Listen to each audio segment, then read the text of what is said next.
सोमनाथाय नमः। ॐ मल्लिकार्जुनाय नमः। ॐ महाकालेश्वराय नमः।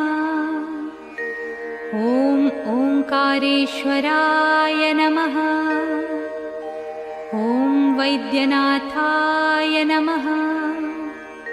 ॐ भीमशंकराय नमः। ॐ रामेश्वराय नमः। ॐ नागेश्वराय नमः। ॐ विश्वेश्वराय नमः। ॐ त्र्यंबकेश्वराय नमः। ॐ केदारेश्वराय नमः। ॐ भुस्मेश्वराय नमः।